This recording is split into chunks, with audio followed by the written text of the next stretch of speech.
हमने देखा कि कोविड के कारण हजारों लोगों की मृत्यु हो गई। बहुत सारे ऐसे गरीब परिवार भी थे जहां पर अगर किसी को कोविड हो गया तो वो इलाज करवाने की हिम्मत भी नहीं कर पाता था, इलाज करवाने का सोच भी नहीं पाता था। मेरे से कई ऐसे गरीब परिवारों ने संपर्क किया जिसमें परिवार का मुखिया या जो उनका अर्निंग मेंबर था, कमाने वाला सदस्य था, उसकी कोविड में मृत्यु हो गई। एक परिवार मुझसे आकर मिला जिसमें एक महिला ने कहा कि उसके पति की मृत्यु हो गई थी और उसकी बेटी की शादी तय हो गई थी। अब क्योंकि घर में कोई साधन नहीं है, कोई कमाने वाला नहीं है, तो उसकी बेटी की शादी टूट गई। मैंने उस महिला से संपर्क किया। महिला ने जहाँ पर अपनी बेटी का रिश्ता किया था वहाँ पर मैंने संपर्क किया और मैंने उनको विश्वास दिलाया कि हम इस बेटी की शादी उतने ही धूमधाम से करेंगे जैसे उसके पिता चाहते थे।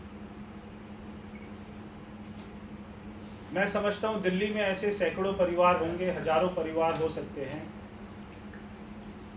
जो गरीब हैं और जिनमें कमाने वाला सदस्य उसकी कोविड में मृत्यु हो गई और अब कोई भी कमाई में, घर में कमाई का साधन नहीं बचा। तब मैंने ये सोचा कि मैं सभी दिल्ली वालों से कहूँ कि अगर किसी भी गरीब परिवार में उसके कमाने वाला सदस्य नहीं रहा, उसका जो अर्निंग मेंबर था वो नहीं रहा, कोई भी सोर्स ऑफ इनकम नहीं रही और उनकी बिटिया की शादी होनी है, तो वो चिंता ना करें, वो शादी को ना तोड़ें। जैसे ही दिल्ली सरकार अनुमति देगी शादियां करने की,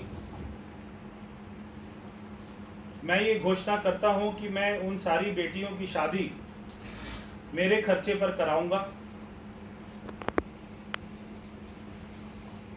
जैसा उनका पिता चाहता था कि उनकी बेटी की शादी धूमधाम से हो, बारात आए, बारातियों को अच्छा भोजन मिले, टेंट मिले,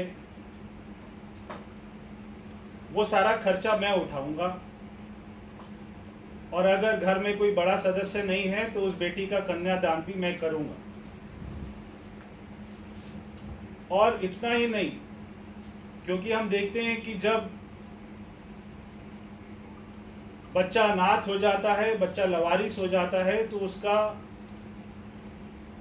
जिस घर में वो जाती है उसका शोषण भी होता है, वो वहां पर प्रताड़ित भी होती है। तो हम उसकी भी चिंता करेंगे कि वो जिस घर में जाती है, जहाँ पर उसकी माँ, जहाँ पर भी उसका परिवार उसका रिश्ता करता है, हम शादी अच्छे से करेंगे। और जिस परिवार में जाएगी उसकी भी चिंता करेंगे कि लड़के वालों को ये ना लगे कि अब ये लवारिस है या ये अनाथ है। हम उनको बताएंगे कि हम इसके गार्जियन हैं, हम इसकी चिंता करेंगे ताकि उसको कोई भी दिक्कत ना हो। और अगर उस लड़के के परिवार में कोई सामान की भी आवश्यकता होगी, अगर उसके घर में टीवी नहीं होगा, तो एक जैसी बाप की इच्छा रहती है कि वो अपनी बिटिया को जब विदा करे तो वो अपनी क्षमता के अनुसार, अगर लड़के के घर में टीवी नहीं है तो टीवी भी दे, बेड नहीं है तो बेड भी दे, सोफ़ा नहीं है तो सोफ़ा भी दे।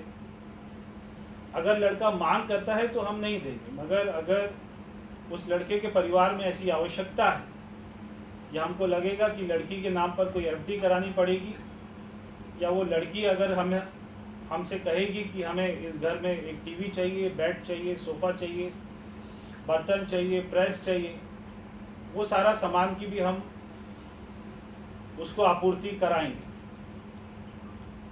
हम ये देखते हैं कि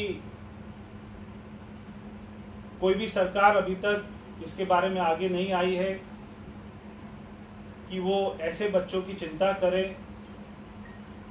जिनकी बेटियां बड़ी हो गई हैं, भविष्य में उनकी शादी होनी है, हो सकता है इस साल शादी हो सकता है अगले साल शादी हो सकता है 2 साल बाद शादी हो। अगर घर